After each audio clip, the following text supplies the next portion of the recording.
Before there was a masterpiece hanging in a monastery in Milan. Before art, historians argued over symbols, hidden messages, spilled salt, or mysterious hands reaching for bread. Before Leonardo da Vinci ever climbed the scaffolding to paint his vision onto a fragile wall, there was a night, a real night, a human night, a night filled with tension, fear, love, confusion, devotion, and the single act of betrayal that split history into before and after. This is that night. And to understand how the Last Supper became the most iconic Christian image in the Western world, we must step inside that ancient room, sit at that long table, and listen to the voices that once trembled in the shadows. Moat, the room where everything shifted. Imagine a large stone chamber, lit only by oil lamps, the flickering kind that make shadows undulate across the walls. In this retelling, picture the room not simply as an ancient dining hall in Jerusalem, but as one inspired by the grand banquet chambers of Belvedere Palace in Vienna. Long wooden table, vaulted ceilings, faint echo of footsteps on polished floor, and walls that feel as though they have witnessed centuries of secrets. The windows rattle softly in the night wind. Beyond the walls, the city murmurs, unaware that destiny is unfolding behind a simple wooden door. Inside, the air carries the warmth of baked bread, olives, herbs, and wine. A comforting scent on a night that is anything but comforting. Tonight, the table is set for 13, and this is where our story breathes. Hi, the 13 men who gathered for their final meal. At the head of the table sits Josiah the teacher, a man known for healing strangers, calming storms, touching lepers, lifting the brokenhearted, and teaching crowds who followed him simply to hear hope spoken out loud.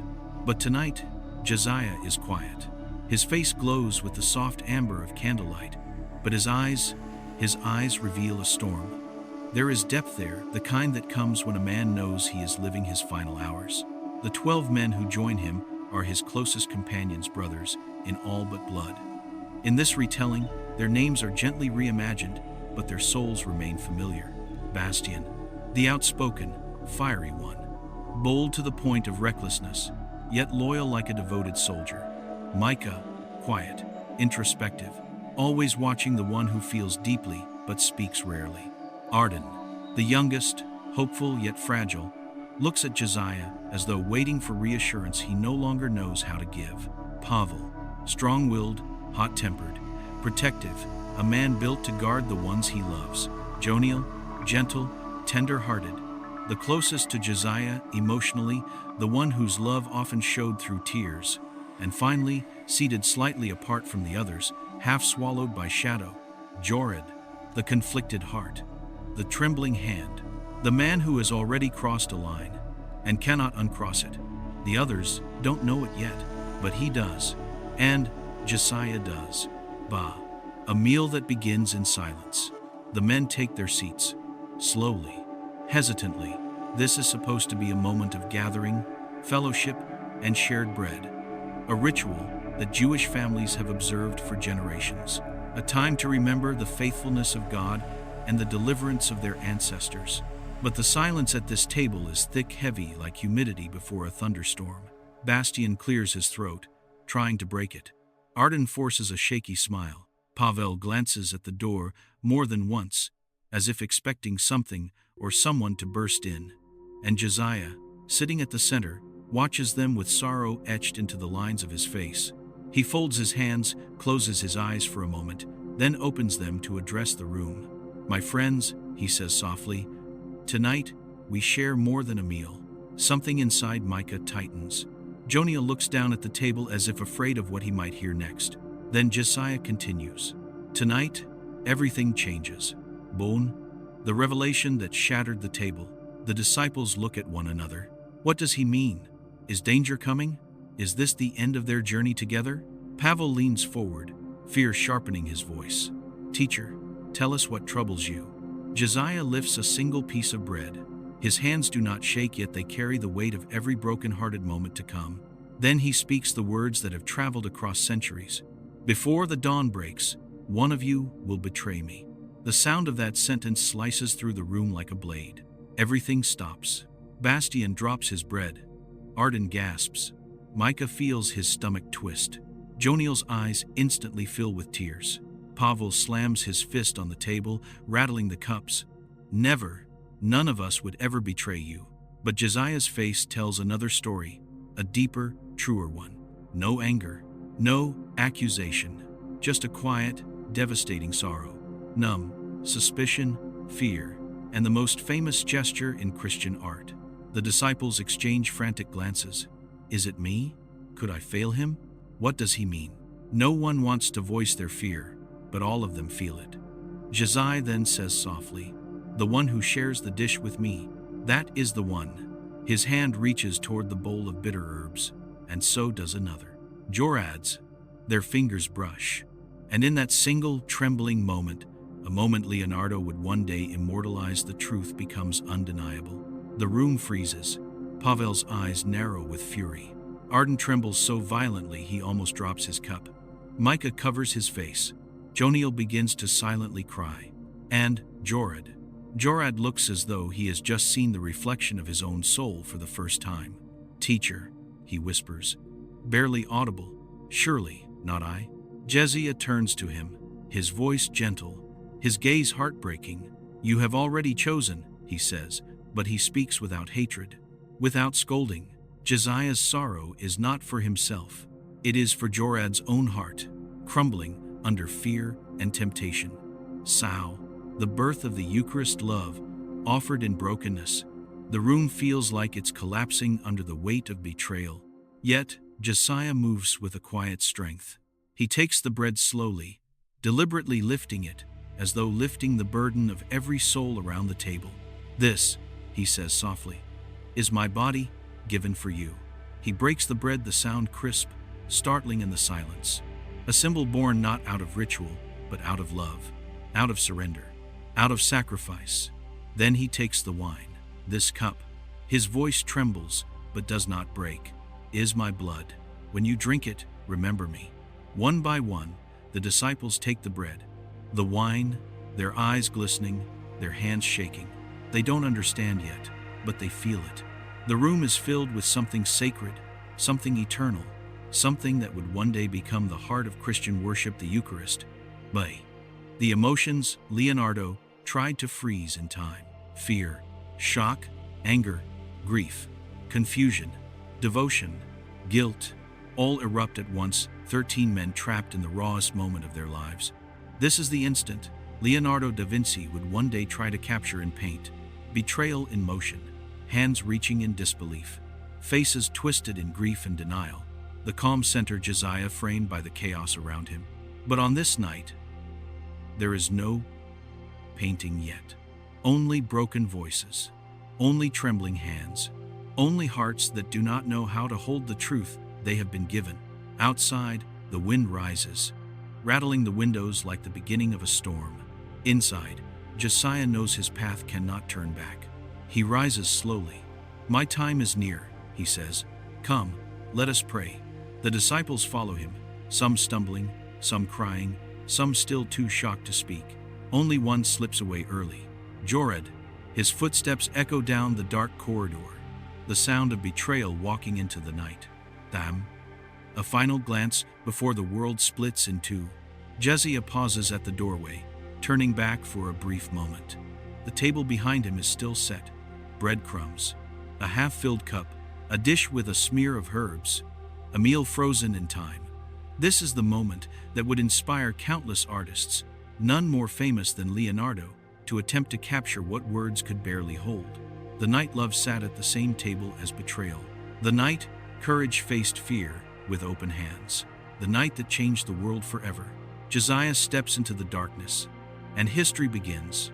Before tourists lined up for hours in Milan, before curators argued over restoration techniques, before the painting became a symbol found in textbooks, sermons, movies, classrooms, and living rooms, there was a man, a curious man, a restless man, a man who could not stop thinking, observing, experimenting, inventing, doubting, sketching, dreaming. His name was Leonardo da Vinci, and he was not simply a painter, he was a storm, mote, the mind that could not sit still.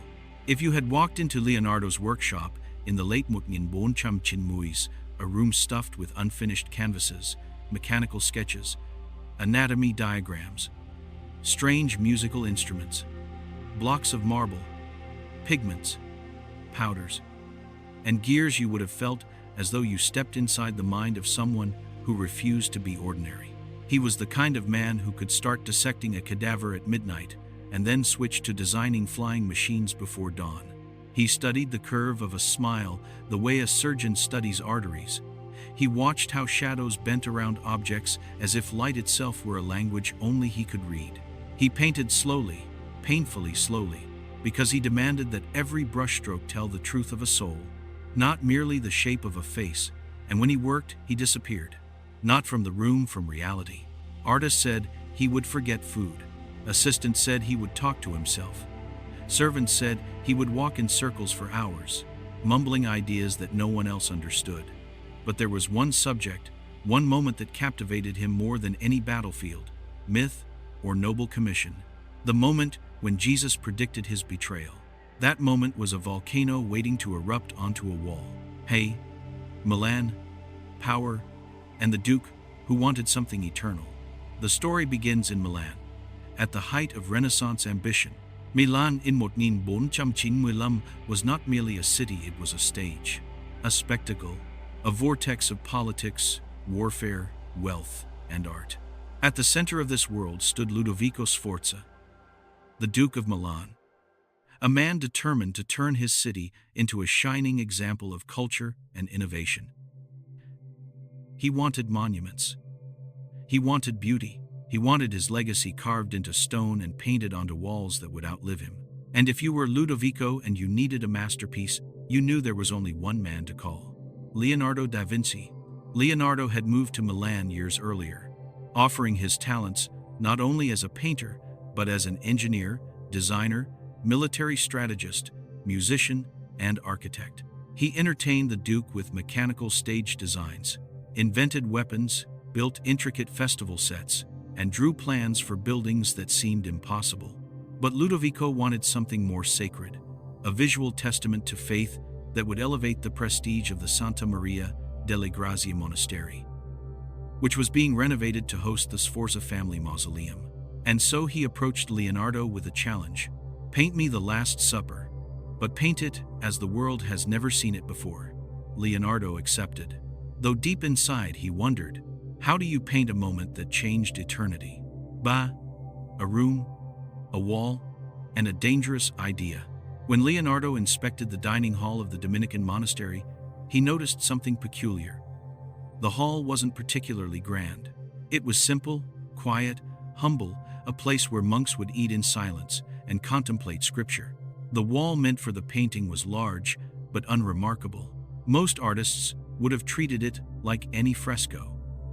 A series of wet plaster panels, each painted quickly before drying. But Leonardo? He despised the limitations of fresco. You couldn't layer. You couldn't blend. You couldn't take your time. You couldn't obsess over emotion the way he wanted to. He needed to paint slowly, thoughtfully, with nuance, with intensity. So he did something outrageous, something every art historian would later scream about. He rejected the fresco method. Instead, Leonardo invented his own technique. He prepared the wall with a special layer of plaster mixed with gesso, pitch, and mastic, creating a dry, smooth surface. Onto this, he painted with a mixture of tempera and oil, building the image like he would a canvas.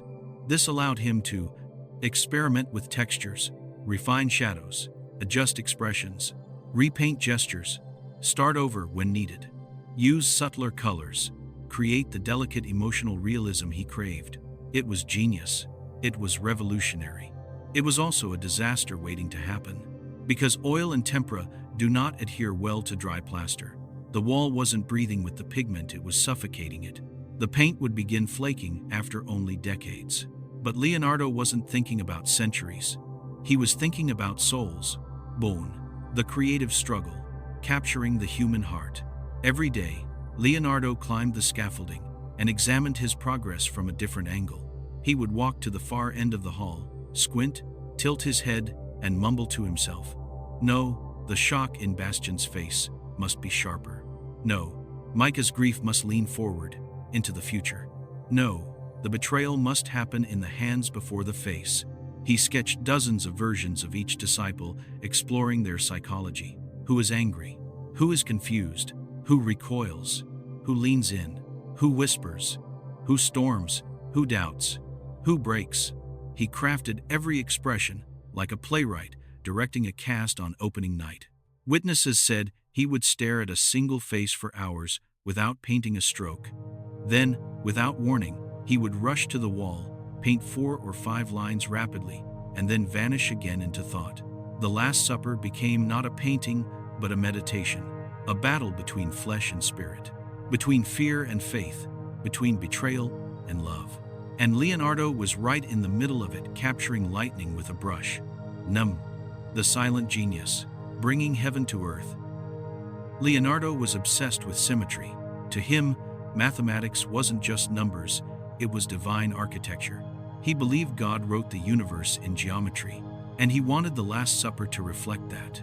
So he designed it like a cathedral of lines, a perfect one-point perspective, with the vanishing point directly behind Christ's head, making Jesus the literal center of the universe. As all lines, all truth converged toward him. This was not accidental. This was theology through mathematics. The composition spoke the language of eternity, where everything comes from him and everything returns to him. The disciples' gestures form ripples, waves emanating from Jesus' calm presence. Shock spreads outward, like a stone dropped into water. The table becomes an altar. The room becomes a stage. The light becomes a sermon. Leonardo wasn't painting a moment. He was painting meaning. Sal. The model for Judas. The search for the perfect betrayal. One of the most chilling legends, historical or not, is that Leonardo struggled for months to find the perfect face for Judas. Not a villain's face, but a human one. A conflicted soul. Someone who believed he was doing the right thing, yet knew he wasn't. Leonardo wanted betrayal without caricature, guilt without exaggeration, tragedy without distortion. He sketched criminals, beggars, politicians, merchants, scholars, and street performers, trying to find the right mixture of shame, fear, intelligence, and sorrow. It had to be a face that could break your heart, because Judas wasn't a monster. He was human. Leonardo understood that, and he painted it by Jesus, the calm in the eye of the storm. While every disciple erupts in emotional chaos, hands waving, bodies leaning, faces contorted, Jesus sits still, utterly still. Hands placed gently on the table, face serene yet sorrowful. Body forming a perfect triangle symbolizing stability, divinity, and unshakable love. In a room of panic, he is peace. In a storm of fear, he is stillness. In a world of betrayal, he is forgiveness.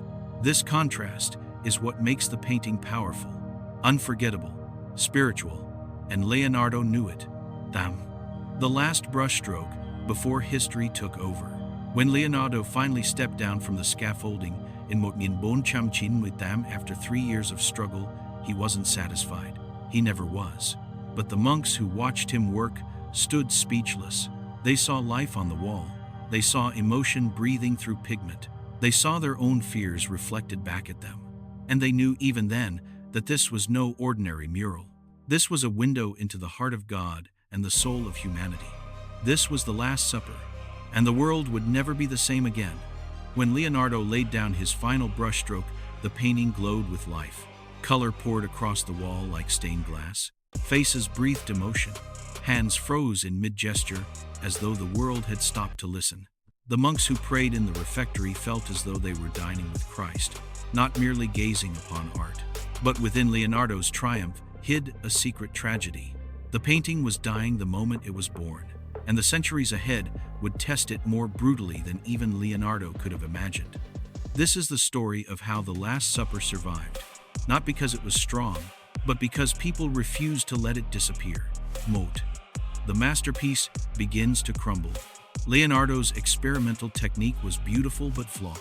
Unlike traditional frescoes painted on wet plaster, which hardened with the pigment, Leonardo insisted on painting on dry plaster so he could take his time, layer colors, rework expressions, and achieve that emotional realism he obsessively chased.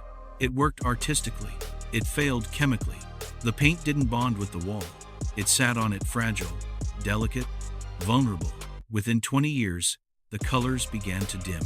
Within 50, foundations started to flake. Within a century, the painting already looked sick. Monks whispered to one another, "Is God punishing us? Has the masterpiece been cursed? Why is the greatest artwork we've ever seen falling apart?" But the truth was simpler. Innovators pay a price.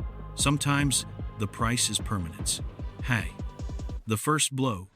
A door straight through Jesus' feet.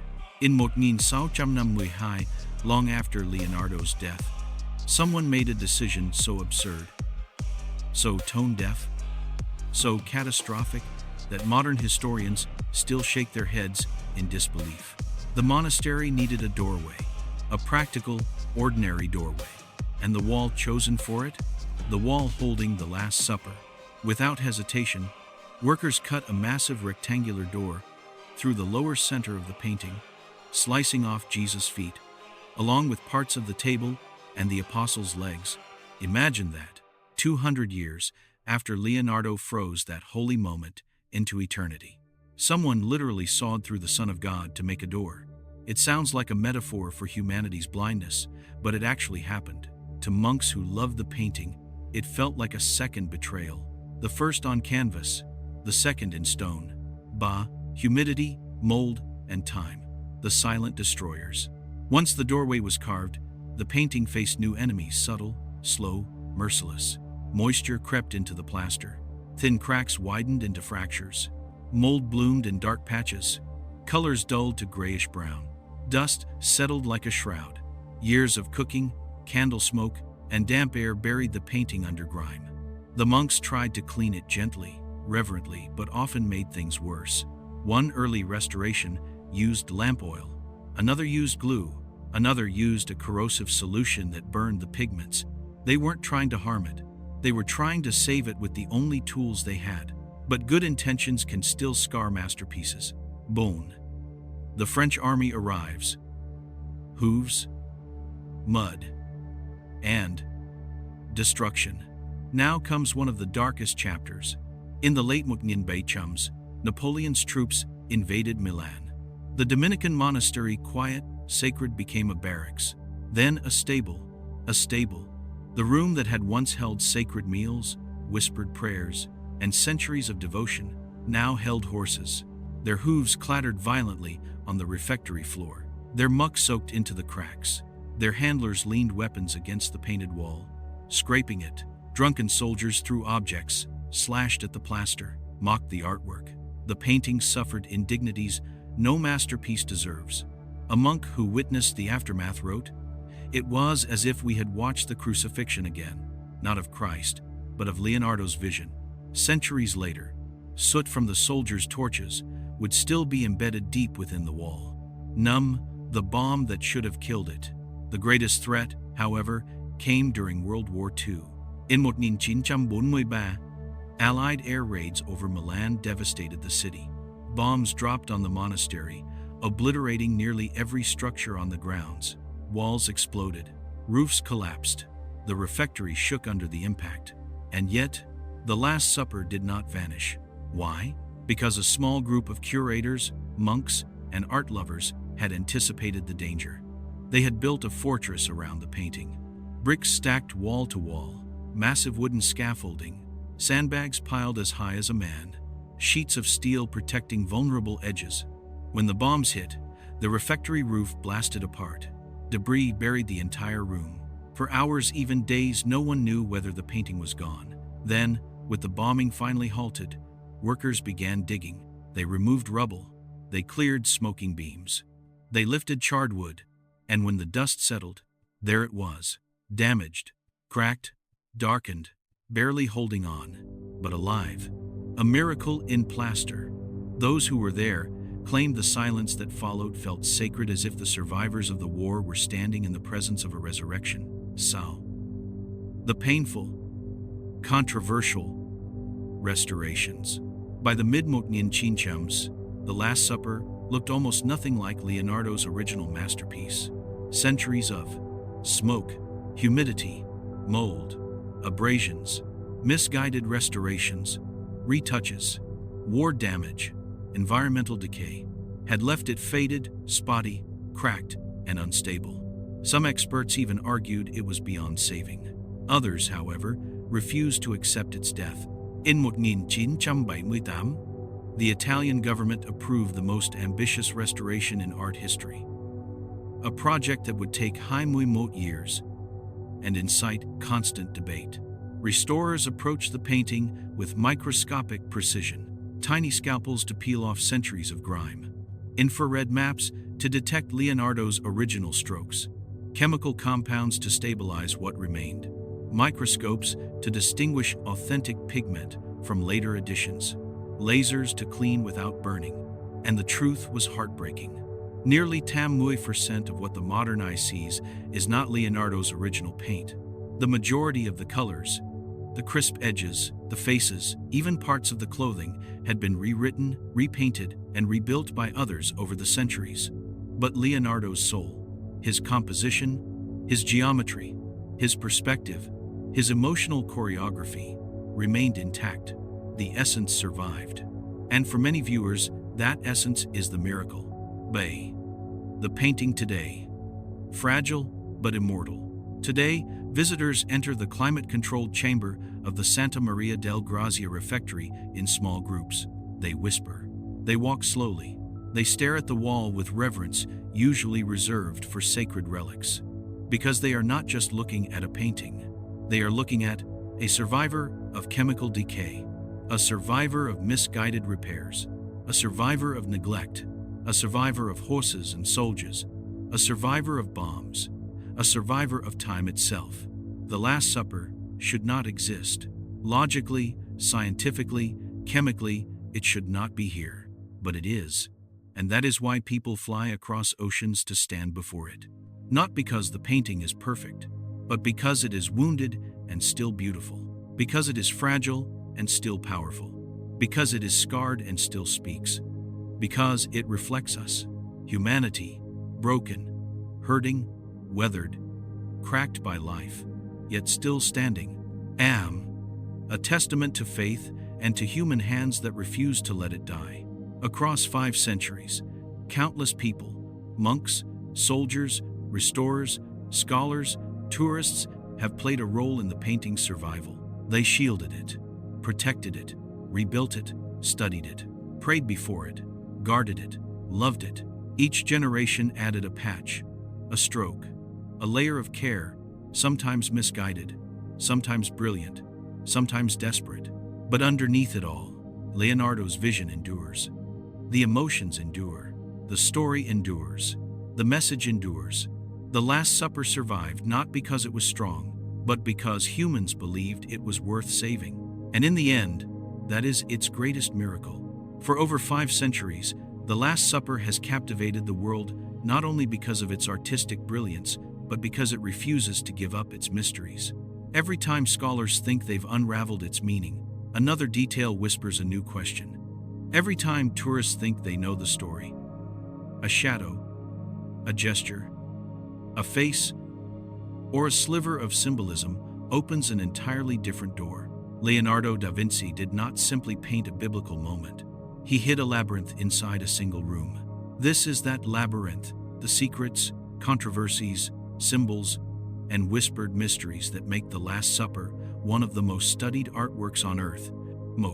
A masterclass in emotion, the human drama, frozen in motion. In most religious paintings before Leonardo, the disciples sit like saints, calm, composed, hallowed, holy. Leonardo rejected that. He wanted humans. So he captured the exact second Jesus said, "One of you will betray me." The room erupts. You can almost hear each voice. What? Me? No, never. How could this happen? Who would do it? What is he saying? Each disciple becomes a different emotional reaction. Shock, fear, anger, denial, confusion, grief, outrage, disbelief, suspicion, pain. Leonardo called this the motions of the soul. Every gesture is intentional. Every expression is part of a chain. Every group of 3 tells a mini story within the larger story. Leonardo wasn't painting bodies. He was painting hearts breaking in real time. Acts, no halos, a radical decision. In the 11th century, almost every depiction of the Last Supper included halos. But look closely here. No halo, not a single one. Why? Because Leonardo wanted to remind the viewer, these were ordinary men. These were human beings capable of fear and betrayal. Holiness emerges not from symbols, but from choices.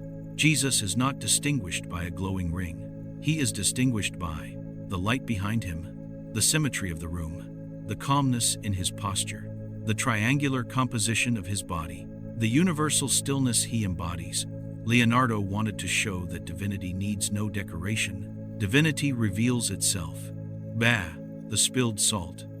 A silent omen. Near Jorad, the Judas figure. On the table, an overturned salt cellar rests. In medieval Europe and Renaissance Italy, spilled salt meant betrayal, bad luck, broken covenant, a relationship shattered.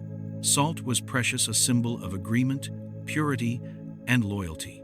To spill it was to declare destruction. Leonardo placed it right under Judas's hand. Not obvious, not screaming for attention, but subtle, quiet, deadly, like betrayal itself. Bone, Judas' shadowed face, the only one hidden. Look at the apostles. Faces illuminated by candlelight. Expressions vivid and open, bodies leaning forward into the tension. Now, look at Judas, or in this retelling, Jorad. His face is in shadow, the darkness covers him. His body recoils inward. His hand clutches a purse, the silver payment. Leonardo understood that betrayal doesn't scream. It withdraws, conceals, trembles in shadow. He painted Judas not as a villain, but as a man consumed by the darkness of his own choice. A tragic figure, not a caricature. Numb, the knife in Pavel's hand. If you gaze carefully at the left side of the painting, you'll find Pavel, historically, Peter, gripping a knife. Why? Because later that night in the Garden of Gethsemane, he will lash out impulsively and cut off a soldier's ear in an attempt to protect Jesus. Leonardo painted the future into the present. Art historians call this temporal layering, showing multiple points in time at once. Pavel's hand gripping the knife is both a symbol of loyalty, a symbol of his future failure, a symbol of how love can turn into violence when fear takes over. It is one of the most psychologically complex details in the mural. Sao, Thomas' raised finger, doubt in motion. Look to the right of Jesus, one apostle raises a single finger toward the sky. This is Thomas, the one who would later say, "Unless I see the marks in his hands, I will not believe." Leonardo captured that skepticism early. The lifted finger is a foreshadowing of the moment Thomas will touch the resurrected Christ's wounds. It is also a symbol of questioning faith, wrestling with belief, intellectual tension, the human need for evidence. Thomas is not shamed. He is painted with empathy, as if Leonardo understood doubt more intimately than anyone expected. Bay, the hand that reaches with Jesus. When Jesus reaches for the dish, so does another hand. Jared's. They reach together, a visual confirmation of betrayal. What makes this detail brilliant is how understated it is. No spotlight, no dramatic glow, just two hands, one holy, one trembling, touching the same bowl, sharing the same air, but walking two very different destinies. Leonardo captured the moment when prophecy and free will collided. Tom, three groups of three, the divine mathematics. Leonardo arranged the apostles into four clusters, each containing three figures. This is no accident. To Renaissance thinkers, the number three symbolized the Holy Trinity, perfection, harmony, completeness. But Leonardo used threes not only symbolically, he used them structurally. Each group forms a different emotion. Group mode, shock, hands raised, bodies leaning, eyes wide. Group high, outrage, confrontation, accusatory gestures, aggressive postures. Group ba, confusion, inquiry, hands pointing inward, questioning expressions. Group bone, despair, denial, bodies collapsing, faces strained. The four groups create a rhythm, a visual heartbeat that pulses outward from Jesus, whose stillness anchors the chaos. Gene, the vanishing point. Jesus as the center of the universe. One of Leonardo's greatest secrets isn't hidden in the apostles, it's hidden in the architecture. If you draw lines along the ceiling beams, the floor tiles, and the edges of the table, they converge behind Jesus' head. This is called the vanishing point, the place where all perspective meets. Leonardo placed it in the exact position of Jesus' sensus communis, the center of the mind, according to ancient philosophy. This means all reason, truth, logic, and perspective literally converge in Christ. It is the ultimate visual sermon, a mathematical proclamation of Jesus' divinity. Leonardo didn't need halos. He used geometry instead. Mui, the hidden music, a melody in the bread and hands. In Hanging Lebe, Italian researcher Giovanni Maria Palla proposed a theory that Leonardo encoded a musical score into the painting. Here's how. The hands of the apostles, the positions of the loaves of bread, the spacing of the table items, could be read as musical notes on a staff. When played, they create a bon second melody, haunting, delicate, almost prayer-like. Is it proven? No. Is it possible? With Leonardo a musician, inventor, and lover of codes, absolutely.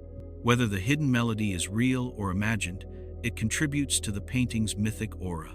Muy mod, the identity debate, the woman beside Jesus. One of the most persistent modern theories popularized by novels and movies is that the figure beside Jesus is not a young man, but a woman. Some claim it is Mary Magdalene. Leonardo, however, painted John or Joniel in our telling as youthful, soft-faced, gentle, delicate. This was common in Renaissance iconography. Young apostles were often painted with feminine features to emphasize purity. But here is where the intrigue deepens. Leonardo leaned intentionally into ambiguity. He loved questions. He loved mystery. He loved making viewers think harder. Maybe it is John. Maybe Leonardo liked the idea of viewers wondering. Maybe he wanted to show that spiritual closeness is beyond gender. Whatever the reason, the result is unforgettable. A detail that has sparked debates for decades. Muy high. The shadows and light. Theology painted in illumination. Look at the lighting. Jesus is illuminated from an unseen source. A glow that feels supernatural. But the apostles are lit unevenly. Some faces clear, others shadowed, others half-lit. Light equals understanding. Shadow equals confusion. Leonardo used illumination to tell the spiritual truth. Even among the closest followers of Christ, faith is never evenly distributed. Some are certain, some are terrified, some are skeptical, some are conflicted.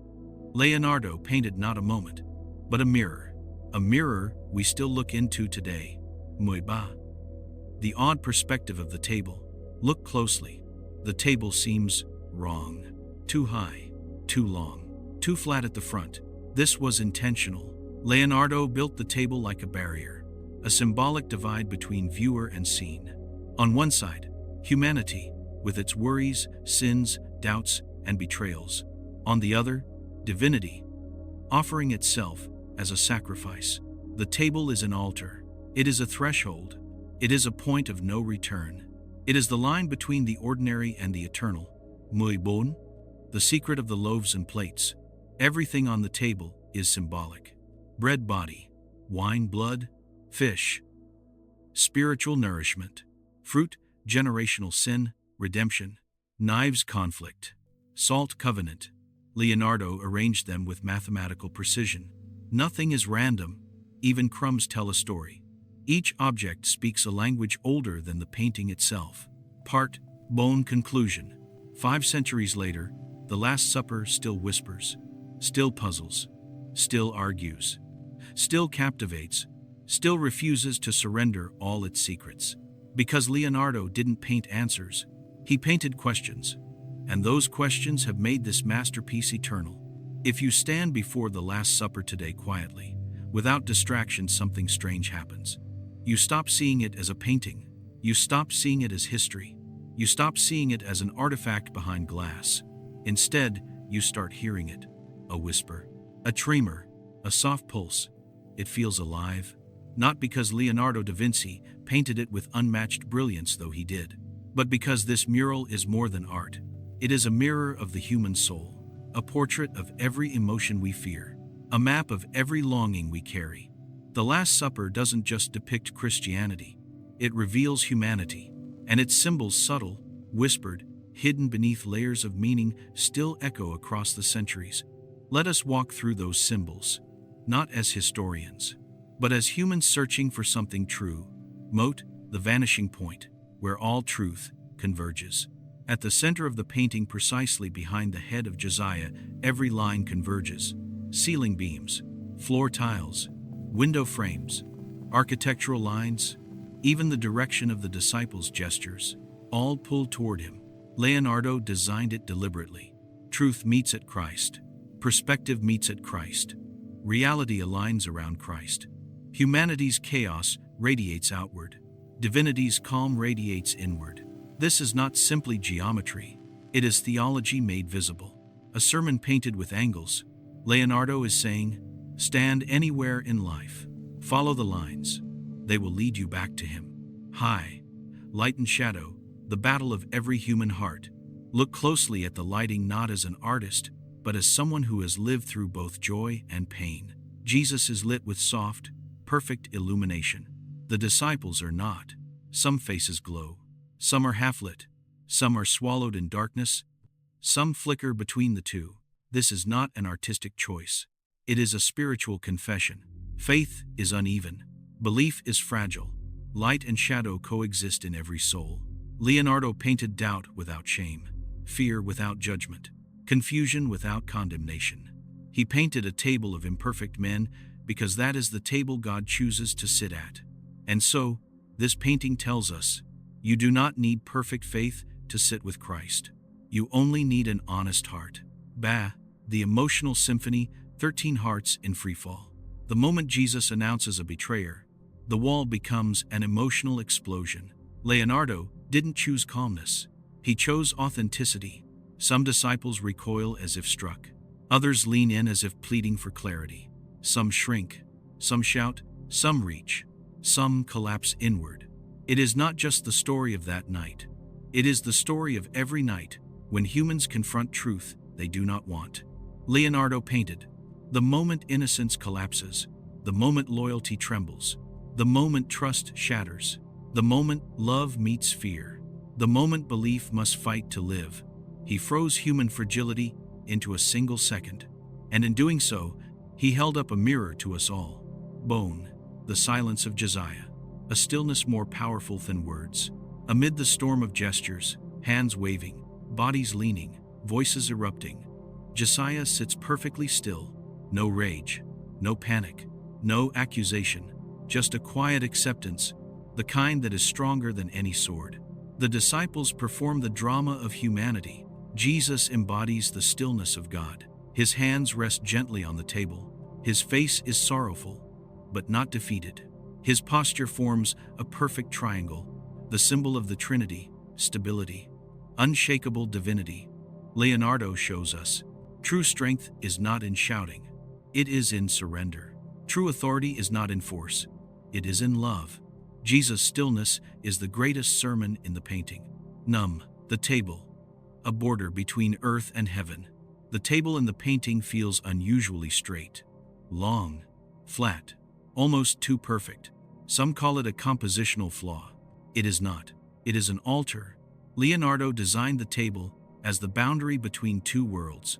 On the far side, heaven's message unfolding through Christ. On the viewer's side, humanity burdened by doubt, fear, and betrayal. The table separates us from the moment, but invites us into its meaning. It is a reminder, you were not at the Last Supper, but the Last Supper is at your table. Every time you break bread, every time you forgive someone, every time you face heartbreak with courage, you step across that border. Saw? The positioning of hands, the true language of the soul. Leonardo believed the hands speak truth even when the face lies. In the painting, Jesus' hands open in offering. Judas' hand closes around silver. Pavel's hand grips a knife. Thomas's finger raises in question. Joniel's hands fold in sorrow. Others spread, lift, accuse, plead, tremble. It is a silent conversation, one of the richest in religious art. Look at the hands again. If the faces were blurred, you would still know the story. Leonardo wrote the gospel in gestures. Bay. The three windows, a symbol of eternal presence. Behind Jesus are three windows. Not one, not two, three. Some say it symbolizes the Trinity, the past, present, and future, the mind, body, and spirit, the Father, the Son, and the Holy Spirit. But there is a deeper layer. The central window frames Jesus perfectly, as if the world opens behind him. The sky outside is calm, almost impossibly calm, considering the emotional chaos inside. Leonardo reminds us, we look for peace in miracles, but peace is always found behind Christ. The windows are not just scenery, they are a spiritual exhale.